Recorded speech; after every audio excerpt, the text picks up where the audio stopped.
Let's talk about some of its main principles. Can you expand on these 3 principles that I was able to gain out about Stoicism? 1, the idea that nature is fundamental and that human beings are social animals and capable of reason. And while we are defining those, can we also define what is the dichotomy of control and what a preferred indifference? Great.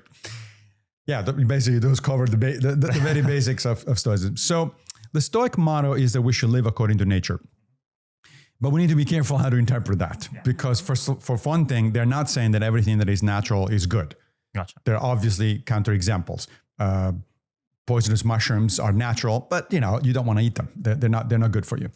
So then what are they saying? They're saying that, look, if we're talking about how to allow a being like a human to flourish, then you have to take seriously human nature.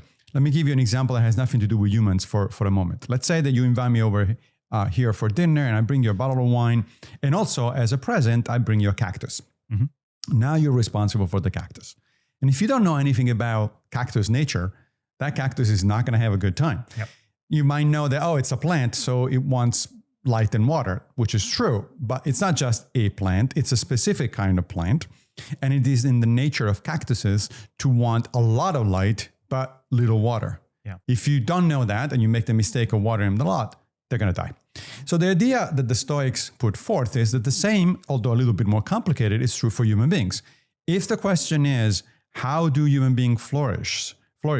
How do we become happy in a human society? Then the answer is, all right, well, what kind of beings are humans and what makes them flourish? Yeah. The answers that they come up with were the 2 that you mentioned. That is, well, human beings are highly social. It's true that there are other social animals out there, but our societies are far more complicated and convoluted than anything else. And we flourish only in a society. We can survive on our own, but we flourish only in a society. And second, the evolutionary weapon, as we will put it today, of humanity is reason. We don't have big muscles. We don't run fast. We don't fly. We don't have big fangs. We do have reason. We can reason our way through our problems. So the Stoic conclusion was that living according to nature for a human being, as opposed to a cactus, means to live by using reason and by being cooperative, pro-social with other human beings. And that is the goal of a Stoic life, to cultivate reason, not abstract reason, not the kind of reason that you find applied in theoretical science or theoretical philosophy, but practical reason. In fact, they had a word for it. Practical reason is a word that is used by the Stoics. And to do so in a pro-social, cooperative fashion. So that's the first point. The second point is the dichotomy of control. It's a fundamental idea in Stoicism. One of the ancient Stoics, Epictetus, made it essentially the centerpiece of his philosophy. However, the term dichotomy of control is modern. Epictetus never uses it. And it's a little bit misleading because if you put it in terms of dichotomy of control, basically the idea is that you control certain things, you don't control other things, and you should focus your attention on the things you control and develop an attitude of equanimity toward the things that you don't control. Problem is, if you put it that way, people immediately start saying, rightly so, but wait a minute, what about the things that I don't entirely control? I just influence them. And then it gets very quickly into a mess. So I don't like the phrase dichotomy of control. I prefer actually Epictetus' original phrase, which is the fundamental rule. He calls it a fundamental rule of life. And the fundamental rule of life is this. Some things are up to us, meaning that we are responsible for those things, and other things are not up to us.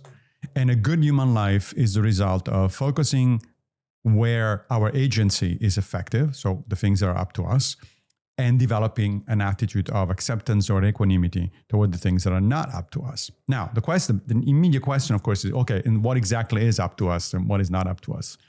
And Epictetus' response was really interesting. And once you grasp it, it's really powerful and very, very useful, I think.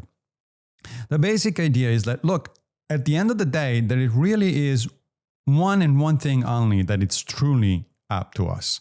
And that's our judgment. Consider judgments. So if I arrive at a decision, I consider a situation, how am I going to act in this particular situation? That's the result of my judgment. And my judgments lead me to either act in a certain way or not to act. And that's pretty much it.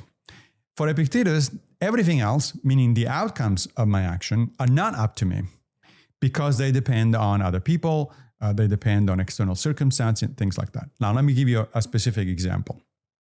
I came in here this morning and I told you that I was going to be here around noon, right? Well, I don't live nearby. I live in Brooklyn. So that means walking to the subway, taking on the subway, exiting at Penn Station, come here. Now, my intention, my judgment was that I could be here on time by noon if I left with plenty of time, let's say 45 minutes earlier. Sure. Great. That's my intention. That is up to me because that's my judgment. On the basis of what I know about New York and Brooklyn and subways and all that's my judgment. However, of course, subways being subways, it could have been the case that I got there perfectly on time with plenty of time to spare, and then the subway stops in the middle of the tracks because maybe there is an accident, because maybe somebody fell ill and the police has to come in and all that sort of stuff. And all of a sudden I would have been half an hour late. Yeah. That's the outcome. So as you can see, the judgment, the decision to do things in a certain way and act on those judgments is up to me. But you would have been perfectly understanding, I would hope, if I told you at some point, look, I'm going to be half an hour late because the subways are not working. If I told you I'm going to be half an hour late because I was lazy this morning and I got up late, then you probably would have gotten upset. It's like, what kind of guy is this? He doesn't really have a good judgment about how to do things. Yeah. But if the delay is a result of something that is outside of my control, to go back to the notion that this is sometimes called the dichotomy of control, then I am not responsible for it. In other words, it's not up to me. It's up to other people. Now, once you get this fundamental distinction between what is up to you and what is not up to you, it can literally be applied to anything. Job interview. Same thing. Mm-hmm. What's up to me is to prepare for the interview, to go to bed early so that I get a good night of sleep, to make sure that I get there plenty of time and leave the house in order to get to the interview, to focus during the interview about what the interviewer is asking me. But actually getting the job, it's not up to me. Yeah. Right? I influence the outcome by way of my judgments. Mm-hmm. But the outcome is ultimately not up to me. And as a Stoic, I'm prepared to say, look, sometimes you get your jobs and sometimes you don't get the job. And I have to be okay with it. I don't need to be upset. I don't need to be angry or anything like that. The third issue that you brought up is this deliciously oxymoronic phrase that the Stoics have, preferred or dispreferred indifference. Yeah. What does that mean? I mean, like, how can something be preferred and yet indifferent? Like, it seems like a contradiction, right? Mm-hmm. What they're talking about is external things, that is, things that are not the result of my judgment. For instance, getting a job. If I'm interviewing for a job, it is a preferred outcome, obviously, that I do get the job. It is dispreferred if I don't get the job. But either outcome is indifferent to what? To my moral character. It doesn't make, whether I get the job or not, it doesn't make me a better person or a worse person. And for the Stoics, that's all that matters. Are you trying to be a good person or not? So your character is the fundamental thing that defines you. And therefore, anything that does not affect your character is indifferent, meaning not that you don't care. I want the job, right? It has value. I want to pay my bills and, that sort of stuff. But because it does not change my character, because it does not affect my character, then I can approach the outcome with equanimity and say, again, sometimes you get the job, sometimes you don't.